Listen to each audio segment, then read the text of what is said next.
Anywhere in the world, people believe power protects you, isn't it? The right connection, the right title, the right name can make your problems disappear. And on the night of July 2nd, 1995, one man in New Delhi was counting exactly on that. I want you to picture this. It's past midnight, Connaught Place, the heart of capital. The restaurants are closed, the streets are quieter now, and most of Delhi is asleep. But inside one kitchen, there's a fire that's still burning. The tandoor is on, the kind of clay oven that spent all day baking breads for hundreds of customers. Except tonight, what's inside isn't a bread. A police constable is doing his rounds. Routine night patrol, nothing unusual so far. But then he slows down outside a restaurant called Bagiya. Something catches. It wasn't a sound or a light. It was a strong smell. And that was wrong. And what he finds in that kitchen will stay with him for the rest of his life. It was remains, human remains, in and around a tandoor oven. The person who was supposed to be here, gone, fled into the Delhi night, banking on his political connections to buy time, or maybe to buy everything. So who was in that oven? Well, her name was Naina. She was 29 years old, a political worker, a wife, a woman who had a career, ambition, and full of life that someone decided to simply erase.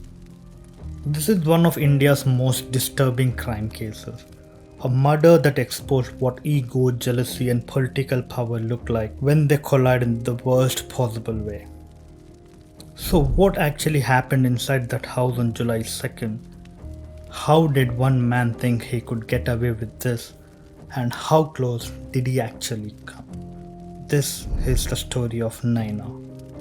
Hey, welcome back to SPK Reports. If you're new here, this channel covers real crime stories, told with details and respect they deserve. Please consider subscribing. It gives us a lot of motivation. Well, now let's talk about the case. 90s India was changing fast. Liberalization was in effect, TVs in home, and 24 hours live news was something new. And for the first time, a crime story could travel from Delhi streets to every living room in the country, almost overnight. And this one did. The Tandoor murder. That's what people called it. Not the Naina Sahni case, not the Delhi homicide of July 1995. The Tandoor murder is what they called and registered. Because the method was deliberate, calculated attempt to destroy a human being inside a cooking oven was so shocking that no one could look away. But here's what made it more than just a horrifying headline. The accused man wasn't a stranger. He wasn't a criminal from the shadows. He was a political figure. He was very connected, known, someone who moved in the circle where people protect each other. And he almost got away with it.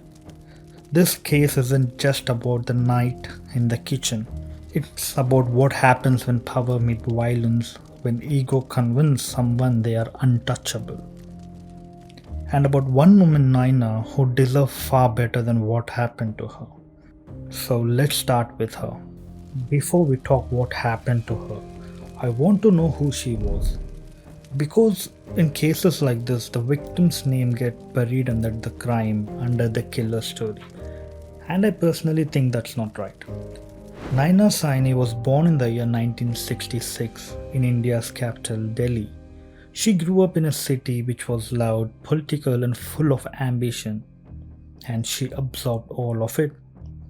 From a very young age, Naina was drawn to politics, not as a speculator, but as a participant. So she joined the Indian National Congress Party and worked her way into the Indian Youth Congress, the youth wing of India's most powerful political organizations. She was very active and very visible. She worked hard, and people around her have noticed. And this wasn't someone sitting at the edge. She was in it, actually attending meetings, organizing, building connections. putting in the hours that political careers are built on. And that world, the same political world she loved, is where she met Sushil Sharma. Sushil was older, he was confident, charming in a way people who are used to being listened to often. He was rising fast through the Congress rank and would eventually become the president of Delhi Youth Congress. To someone building a political career, he must have seemed like someone worth knowing. And Naina and Sushil, they got to know each other, and in 1993, they eventually got married. But the life that followed wasn't what it looked from outside. People who were close to Naina described her marriage was an absolute tension beneath the surface. Because Sushil, by multiple accounts, had a fierce temper and a pride that did not bend easily. And over the time, the tension grew into doubt, into jealousy, into something that Naina, by all accounts, had no way of knowing would one day turn fatal. She was 29 years old when she was killed. 29, a career still growing, a life still being built, and she is gone. To understand what happened on the night of July 2nd, you need to understand Sushil Sharma as a man, because that's what makes this story so unsettling. Because he wasn't some unknown criminal. Sushil Sharma was born in Delhi and built up his identity around politics from very early on. He was sharp and ambitious, the kind of person who know how to work and how to talk and what to say and when to push. And that made him climb fast. By the time he and Naina were together, he had reached to a position of president of Delhi's Youth Congress. And that's not a small title, that's a real influence, a real access, and real power. And power, when it goes unchecked, can do something dangerous to a person. It can make them believe that the normal rules don't apply to them. People who know Sushil describe him as a man with fierce temper underneath a polished exterior. Someone who carried his pride very heavily. Someone who did not handle disrespect. And somewhere along the way, the perception turned towards Naina. Sushil has become convinced that Naina was involved with another man. The other man was also a Congress worker named Matloob Karim. Whether that was true, whether it was a friendship or something more or simply something, Sushil has built up on his own mind. We can't say with certainty, but here's what we can say. Sushil absolutely believed it. And he couldn't let it go. And that belief was sitting inside a man with a temper, political ego, and the quiet confidence that his connection could protect him become something corrosive. And week by week, month by month, he built the fire inside until July 1995, when it stopped being something he carried privately. The marriage that looked stable from outside was breaking from within. And Naina, building a own career, living a own life, may not have fully understood how dangerous the crack had become. So now coming to the night of July 2nd. Every crime has a timeline. It has a sequence of moments, decisions, actions, and missed chances that lead from an ordinary day to something irreversible. And this is the timeline. Earlier that day afternoon, July 2nd, 1995, Delhi in July is brutal. The heat sits on the city like a weight. The air is thick, people move slower, temper runs shorter. Sushil and Naina were at their residence in New Delhi. We don't exactly know what was said that afternoon, but no one outside those walls heard the conversation.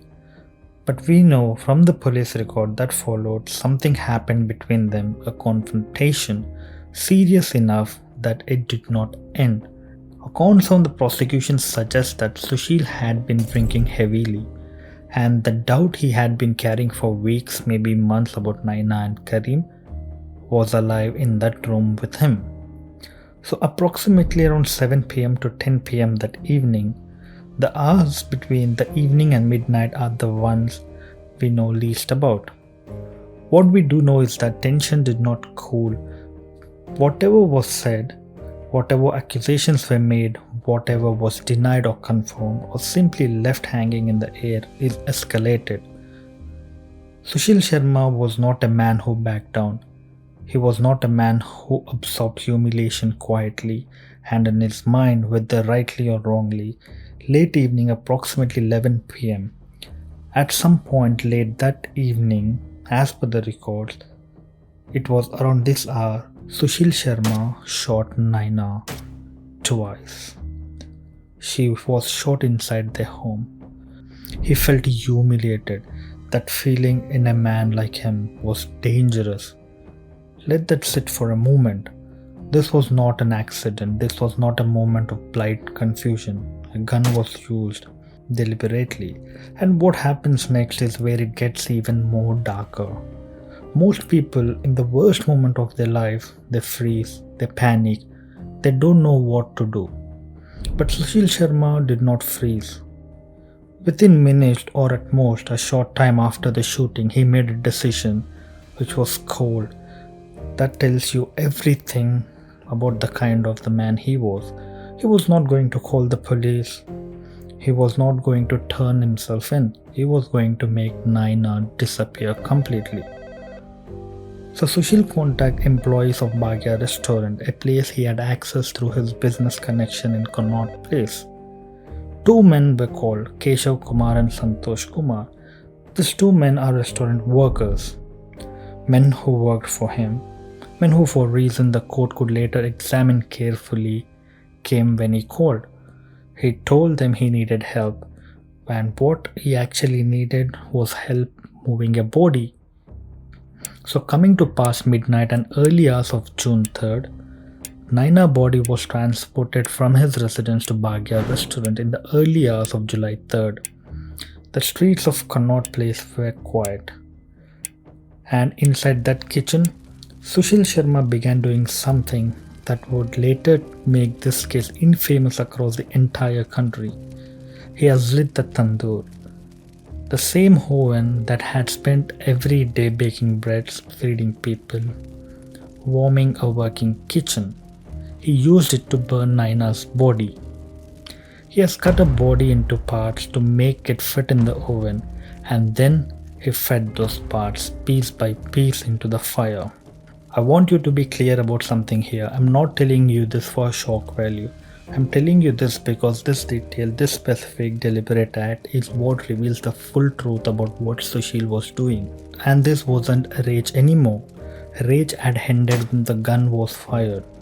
This, the cutting, the burning, the destruction of evidence is absolute calculation. This was a man who believed he could erase a human being completely, erase her from the physical world and walk away clean.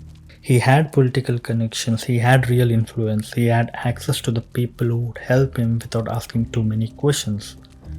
He genuinely believed, and it might have worked except for the smoke, that this would work.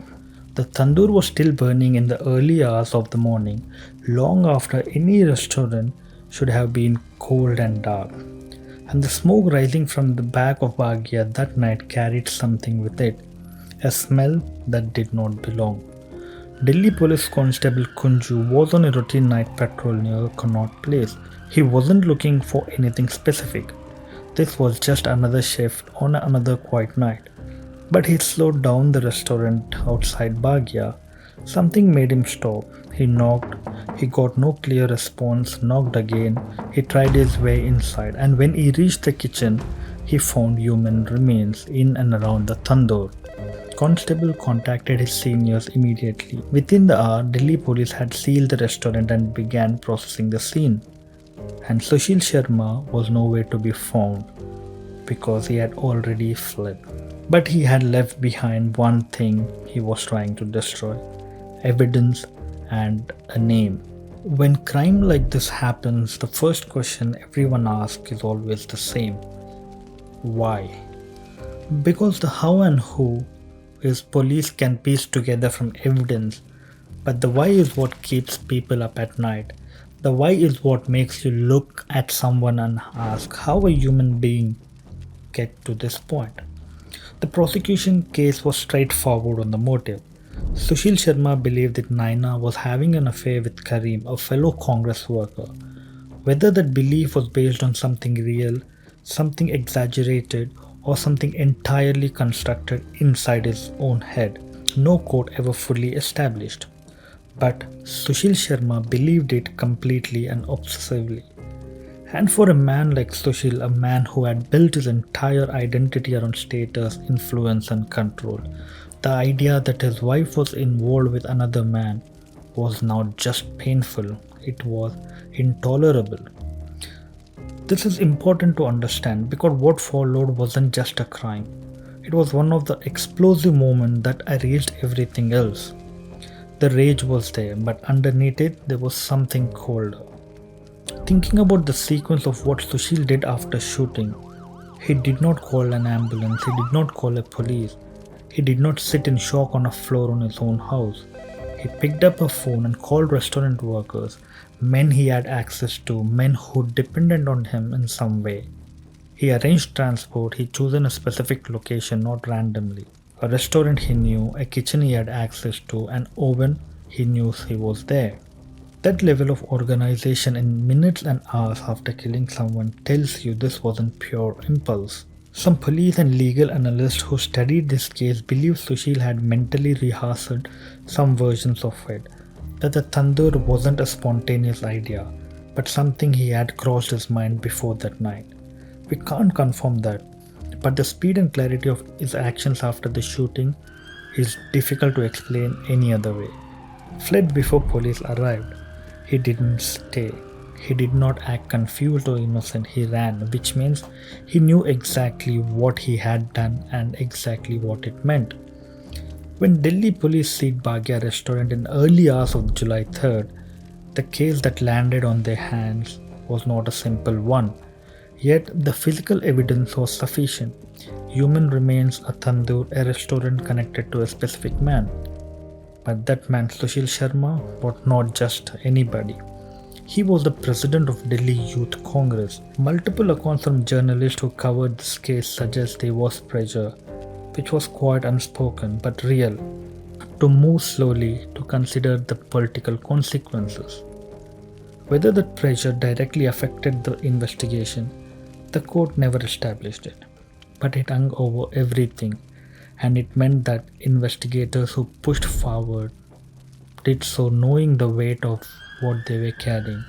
The restaurant employees Keshav Kumar and Santosh Kumar were taken into custody early. Under questioning, both gave statements that placed Sushil Sharma as the center of everything. Their accounts on that night, the phone call, the transport, what they saw at the restaurant became the spine of the case. Sushil Sharma had a head start. He used it. For 7 days from July 3rd to July 10th, 1995, he moved city to city, contact to contact, trusting that somehow his network would hold. But Delhi police tracked him across state lines. The case was already in national news by this point. His face was everywhere on every newspaper and every television bulletin. There was nowhere left to go. On July 10th, 1995, Sushil Sharma was arrested in Bangalore. Not hiding in some remote locations not beyond reach, just running on road. When he was brought back to Delhi, the scenes outside the courthouse were crowded. People wanted to see him, wanted to look at the man who had done this. The man who had shot his wife, who had tried to burn her body, who had fled and hidden and used every connection available to him and still got caught. But here is the thing about people who believe they are untouchable. Reality has a way of catching up. The arrest did not just end the story. In many ways, it was just the beginning, because what followed for 8 long years of courtroom appeals, political pressures, and family waiting for justice. 8 years. That's how long it took from the night of Naina was killed to the day court finally delivered a verdict. 8 years of hearing. And in November 2023, a Delhi Sessions Court found Sushil Sharma guilty of murder. The judge sentenced him to death. For many people who had followed this case, who remembered the headlines, who remembered Naina's name, the verdict felt like something, not closure but acknowledgement. A court finally looking at everything and saying, yes, this happened and this was wrong. Keshav Kumar, one of the restaurant employees who helped transport the body, was convicted as well and sentenced to life imprisonment. Sushil Sharma took this case all the way to Supreme Court of India. In October 2013, 18 years after Naina was killed, the Supreme Court delivered its final ruling. Conviction upheld, life imprisonment confirmed. As of now, Sushil Sharma remains in prison. That is where this case legally ends, not with a dramatic finality some people wanted, but with a verdict that exists, a record that says this man killed this woman and he was punished for it. And this was the case of Naina and Sushil Kumar. This case did not need facts, it fed on imagination and on silence. On a look that lasted too long for a conversation that ended too quickly. And for a man like Sushil, a man whose entire identity was built around status, control, and respect of others, that jealousy wasn't just painful. It was a threat, everything he thought he was. His ego couldn't hold, his pride could not survive it, and instead of walking away, instead of confronting the doubt honestly, or ending the marriage, or simply letting go, he made a choice. The worst possible choice a human being can make. And here's what I want to sit with. Naina did not die because of something she definitely did. She died because of something her husband believed she might have done. She died because one man's ego described her life was worthless than his pride. That's not a story from 1995. That's not specific to one city or one political party or one type of household. Unchecked jealousy, wounded ego, the dangerous belief that someone else's existence is yours to control. It exists everywhere. It crosses every border, every income level and every background. And it takes people who had everything to live for. Naina had a career, ambition, a voice in a world that wasn't easy for women to navigate. She was building something, and all of it, every bit by bit, was taken from her by a man who could not manage what was happening inside his own head. Now I want to hear from you. Do you think Sushil Sharma's sentence was justice, or did he deserve more? And do you think jealousy and ego are talked about enough when we discuss why this crime happened? Drop your thoughts in comments, I read every single one. If you're new here, this channel tells real stories about real people told honestly. Because here we believe every victim deserves respect. So before going, hit the subscribe button so you don't miss what's coming next. All sources and reference for the case are linked in the description below. For Naina, you deserve better. I'm Sai from SPK Reports.